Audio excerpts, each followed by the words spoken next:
Muy bien, Gustavo Gorriti, director de IDL Reporteros, está con nosotros. Estábamos analizando más temprano aquí en el programa el tema de la situación del señor Sepúlveda, pero queríamos preguntarle a Gustavo por las declaraciones del abogado, el señor Luis Nava Noblecilla, quien habla de una organización criminal en una facción del aprismo para tratar de tumbarse esta declaración o la investigación. Incluso ha llegado a decir que Alan García tenía entre sus planes, antes de morir, ayudar a los brasileños. Es lo que ha dicho el abogado de Luis Nava, testigo principal, aspirante a colaborador en esta causa. ¿Cuál es tu percepción de esos chats? Porque incluso se ha dicho que ustedes contaban con el material que ha publicado también Cuarto Poder, pero que sin embargo no los publicaron. Entonces, algo de la historia conoces, si nos puedes contar. Creo que hay una diferencia entre lo que habría anunciado el abogado Noblecilla y lo que salió en el programa Cuarto Poder el domingo pasado. Hay una diferencia cronológica, hay una diferencia de enfoque, de asunto y todo eso. En cuanto a lo primero, nosotros estamos dedicados al periodismo de investigación, estamos por publicar y me imagino de que lo que vamos a publicar pronto va a ser lo suficientemente interesante. ¿Y va a tener que ver con este caso? Y va a tener que ver con el caso, por supuesto. Y va a tener que ver con el caso y va, en la medida de lo posible, a avanzar la frontera del conocimiento respecto de este caso. Hemos hecho investigaciones prolijas, estamos en pleno proceso de corroboraciones y creo de que muy pronto vamos a tener la investigación que va a ayudar mucho en esto. Hay un artículo que publicaron ustedes muy interesante, pero que resumía en el título de la situación. Era Barata versus Nava. Sí. ¿Cómo va este enfrentamiento? ¿Va ganando Nava o va ganando Barata? En boxeo y hasta en artes marciales mixtas, marcar los puntos es una cosa difícil pese a que estás viendo la pelea, ¿no es cierto?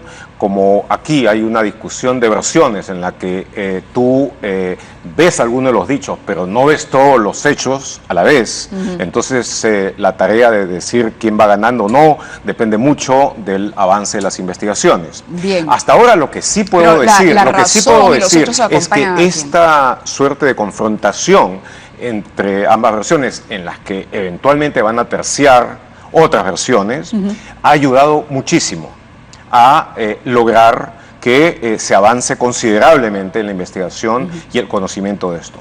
Si todo esto hubiera dependido de un solo testigo o de dos testigos que hubieran perfectamente podido administrar, que es una de las cosas que suele suceder mucho en los casos de delación respecto al crimen organizado, entonces habría sido mucho más difícil analizar a fondo esto. Como ahora tienes en algunos casos versiones contrapuestas, cada una de las cuales está obligada a proporcionar documentos que corroboren lo que se ha dicho, entonces eso hace mucho más fácil eventualmente avanzar dentro de ese aspecto. Ahora, ¿quién va ganando entre los dos? Yo diría que va ganando la gente, va ganando el público, va ganando el pueblo en el sentido de que se conoce cada vez más y de que hay la promesa de que se pueda conocer mucho más y llegar hasta el fondo de las cosas. Como un periodista que ha investigado muchísimo tiempo a los gobiernos de Alan García, a los dos gobiernos de Alan García, la pregunta es, ¿podemos creer en esa hipótesis de que García tenía un plan para apoyar a Barata y compañía? Eso, y que ese plan no funcionó por la presión que hay sobre Barata y compañía por la delación, y bueno, esto desencadenó los hechos que creo que la pregunta no va por el lado en que está la respuesta, y te ruego me permitas que la respuesta sea dada a través de lo que IDL Reporteros va a publicar dentro de muy poco. ¿No nos puedes adelantar ni un poquito? Creo de que hay algunas revelaciones interesantes. Respecto, pero creo que hay algunas revelaciones interesantes, pero si ellas dicen o no la existencia de un plan o en un conjunto de circunstancias. Claro, eso lo entiendo, pero lo que va quedando claro es que la relación de Barata con García no fue la misma relación que con los otros presidentes. No, claro que no. Es decir, hubo una relación al punto que, a ver, si hubo una relación sumamente cercana, una relación de amistad, una relación, diría yo, de complicidad, en la cual había sobreentendidos, colaboración y todo eso. Y eso no solamente ha sido es el aporte, buena parte del aporte de lo que ha sido dado a través de la colaboración de Luis Nava y de algunos otros, sino es un hecho de que solamente revisando la información abierta uno puede llegar claramente a esa conclusión. Antes de que hablase Nava, ya se podía establecer un vínculo completamente diferente entre Barata y García, es decir, las declaraciones públicas de García no dejan ninguna duda sobre eso. Ahora, el interés de este grupo, de esta reunión de abogados de la señora Chisman, cuando ya García no está y no está comprendido en una investigación, ¿tiene que ver con el patrimonio de García? Bueno, mira, esto sí te puedo adelantar. El 17 de octubre, a las 10:14 de la mañana, IDL Reporteros publicó la confesión de Luis Nava. Un largo reportaje investigativo sobre el tema, lo que había hablado Nava, cuáles eran las cosas nuevas que aportaba, cuáles eran... Cuando habló de las loncheras. Cuando habló de las loncheras, entre otras cosas, y de la casa en Casuarinas, y de varias otras más. Entonces, pocas horas después, si tú vuelves a ver el reportaje de Anuska Buenaluque, pocas horas después se reúne este grupo de chat, donde hay una serie de personajes notorios, y también está la que fue pareja de Alan García, Roxana Chisman. Entonces, una de las cosas principales de este grupo es qué van a decir una vez de que Luis Nava ha empezado a hablar. Ese fue el objetivo. Horas después, Romina Mela habló con Roxana Chisman. Había antes hablado con Alan García Nores, quien atendió todo lo que las preguntas que él hizo, que eran preguntas muy concretas de corroboración, de verificación, y él dio un conjunto de respuestas que fueron todas incluidas, varias de las cuales son bastante convincentes. Y luego de eso, él mismo hizo el contacto con Roxana Chisman y hablaron más o menos desde las 12 de la mañana, estamos hablando desde las 12 de ese día hasta casi las 3 de la tarde. Wow, ¿Okay? Fue una conversación larga que tuvo toda una serie de partes muy diferentes, altos, bajos, en fin, pero durante la cual Romina cumplió con lo que hace un periodista, que es hacer preguntas muy concretas sobre la información que se había dado. Como resultado de ello, Roxana Chisman mandó una gran cantidad de documentos, después que se terminó con la conversación. Una gran cantidad de documentos, todos aquellos cuyos documentos que tenían alguna relación con aspectos específicos que se habían sacado, pasaron inmediatamente a formar parte de la investigación. Y pasaron inmediatamente a ser escritos. Todo lo que tenía que ver con la Casa de los Cocos, por ejemplo, cómo había sido adquirida, las transferencias y todo eso, todo aquello fue inmediatamente incluido dentro de eso. ¿Y había contradicciones al testimonio de Sí, había Nava? contradicciones. Había contradicciones, y varias de las cosas que vinieron respaldadas documentalmente con fichas registrales y todo, se incluyeron inmediatamente dentro del artículo. Hacia el final, ella preguntó si de que si quería que le mandaran el chat más que se había hecho entre Barata y García. No, y ella, sí. Entonces, pues sí, claro, y lo mandó ese chat. ¿Ustedes no lo publicaron? Cuando lo vimos, inmediatamente nos sorprendieron un par de cosas. La cantidad de preguntas que eso levantaba. Lo primero de todo es, ella tenía el número de Barata. Claro. Tenía el número, tenía cómo llegar a él. Y es lo primero que hace apenas García se ha disparado. Es lo primero que hace de establecer con él la relación y entrar en esta conversación. Entonces, la pregunta que inmediatamente uno se tenía que hacer en ese caso es alguna de las que está dando vueltas ahora. Si ella tenía el número, ¿lo tuvo también quien fue su pareja? ¿Hubo algún grado de coordinación? ¿Había algo que tuviera que ver con eso? Y claro, ¿iba eso a tener alguna relación con lo que en forma casi inmediata iba a declarar en Curitiba? Barata sobre el tema.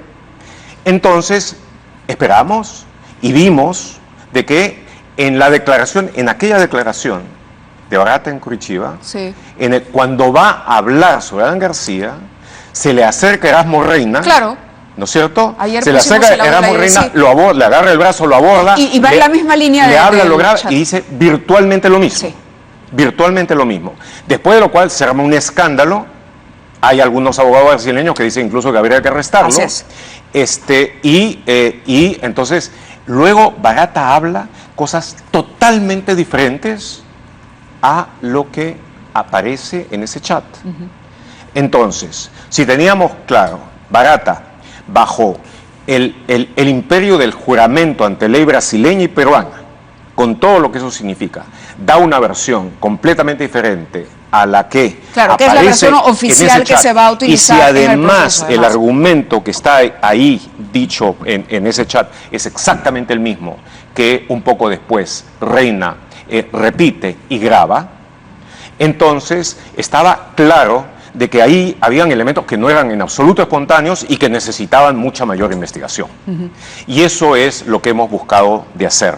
Para nosotros, el tener cualquier información cruda, por interesante que pueda parecer, si es que no está debidamente corroborada, claro, sencillamente no se pone hasta el momento en que sea necesario hacerlo. Y ahora que hemos visto en el reportaje de Nunca Luque, cómo ese día se juntan, hablan sobre el chat, y lo sobre su uso, un arma letal. Lo considera uno de ellos, ¿no es cierto? Un arma letal. Le dicen que no se utilice. Y sin embargo, hora después lo suelta, ¿no es cierto? Para ver el efecto que tiene. Estuvo muy claro de que aquello de que nuestro instinto y nuestro entrenamiento nos indicó que debíamos hacer, que era corroborar adicionalmente, fue lo correcto y no ser utilizados en este caso por lo que era una ofensiva para tratar de influir en el testimonio de Barata. ¿En Barata? Sí, en el testimonio de Barata. Entonces, pero quedaron varias preguntas, entre ellas el teléfono. He visto que Pinedo ha dicho que era lo más fácil en el mundo conseguir el teléfono de Barata. No, pero nadie tiene chats con Barata. No, eso. Bueno, ya ha mencionado a las hijas de Barata, lo que es un mensaje que no sé qué quiere decir. Sí, y si en cualquier caso no se han hecho públicos, así, con esta facilidad. Y lo que sorprende es la fecha, el momento en el que habla la señora Chisman con Barata. Es decir, Alan García está agonizando en la clínica. En ese momento tiene dos partes, la primera cuando está aparentemente agonizando, la segunda cuando ya se ha declarado su muerte. Sí. Y entonces es la presión emocional extrema, ¿no es cierto?, que después refuerza Erasmo Reina, que como se ve, luego resulta parte del mismo grupo que está buscando cómo utilizar... La pregunta que nos hacemos es, ¿hay una real intención de limpiar la imagen de García? ¿O aquí hay otro interés, teniendo en cuenta que con su muerte García acabó con cualquier posibilidad de ser investigado? Él mismo tomó la decisión.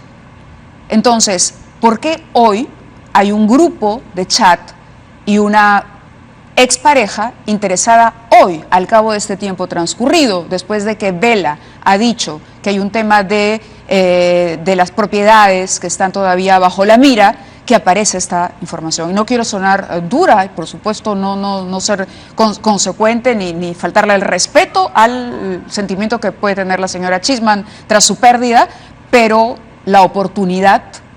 Es posible que haya una combinación de muchas cosas ahí. Algo de eso va a traer el reportaje. Hay una combinación de muchas cosas. Algunas de esas cosas ya han salido. ¿Se dice que han vendido ya alguna propiedad?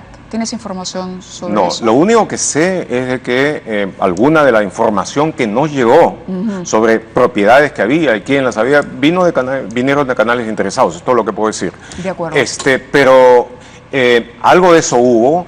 Del otro lado, creo que también está, es evidente que para Alan García, dentro de la estructura de su personalidad, era sumamente importante, de hecho quizá más importante que la vida misma, la imagen que iba a dejar ante la historia, y que dentro de eso todas las cosas, lo material, este otro aspecto, se mezclan en un escenario que combina la tragedia con la patología y además con conflictos muy profundos. Claro, que son esas historias complejas que van más allá de lo legal y que son las historias que tratamos de entender y de reconstruir los periodistas, que no son las historias de los abogados, son las historias de los personajes. Sí, ¿no? Y lo que sí quiero decir es que para nosotros, y de los reporteros, creo que para una buena parte de los periodistas de investigación que practican esto con seriedad en el mundo,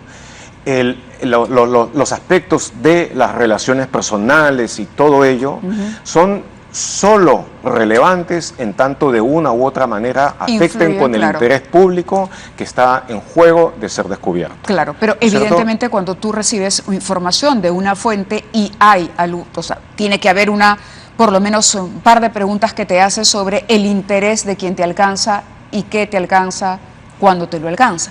Por supuesto. Por ahí va. Por supuesto, eso es una de las cosas que uno tiene que eso me refería, que no es solo la parte legal. Yo discutía con el abogado, discutíamos aquí el abogado del señor Sepúlveda, él parece tener todo claro en los papeles, pero cuando uno incorpora otro tipo de elementos, entonces a veces los papeles no son suficientes. Así es. Para eso. Muy bien, Gustavo, nos ganó el tiempo, hemos leído tu columna sobre el gasoducto. Ramírez salió sin justificación. Fue injusta la salida, el procurador. Fue totalmente injusta. Él intentó hacerle un... ¿Fue la manera correcta de hacerlo? Él intentó hacerle un bien al país al hacer esta gestión. Lo hizo además coordinando con todos los principales protagonistas dentro de esto, en la idea de que se transmitiera la información adecuadamente para que se pudiera tomar las mejores decisiones y que eso no afectara el desarrollo del caso y que no afectara tampoco la posibilidad de recibir el dinero que el Estado iba a recibir eventualmente cuando reanudara el gasoducto, que por la venta que eventualmente iba a tener que hacer Odebrecht, iba a representar de cada $4, $1 para el fideicomiso de reparaciones. Él hizo con diligencia todo lo que tenía que hacer. Y luego salieron con cuestiones absolutamente formalistas, buena parte de las cuales no se defienden ni siquiera desde lo formal, para sacarlo de una manera que fue abusiva y totalmente contraproducente. Y el hecho de que en forma excepcional los fiscales del equipo especial hayan hecho y firmado un documento de reconocimiento a la acción de Ramírez como procurador, yo creo que lo hice con claridad. Preguntas inquietas, respuestas claras. Es el artículo de Gustavo Gorriti que ha sido publicado el lunes 24 de febrero. Recomendable, hay que leerlo y ahí uno entiende realmente mucho sobre la historia reciente de la salida del señor Ramírez, pero además la historia del gasoducto, de lo que debería suceder con el propio gasoducto y el futuro o la posibilidad de que Perú gane o pierda en el CEDI. ¿Qué es lo que va a pasar? Les recomiendo el artículo y le agradezco nuevamente a Gustavo Gorriti su presencia en el programa, como siempre. Gracias, Gustavo.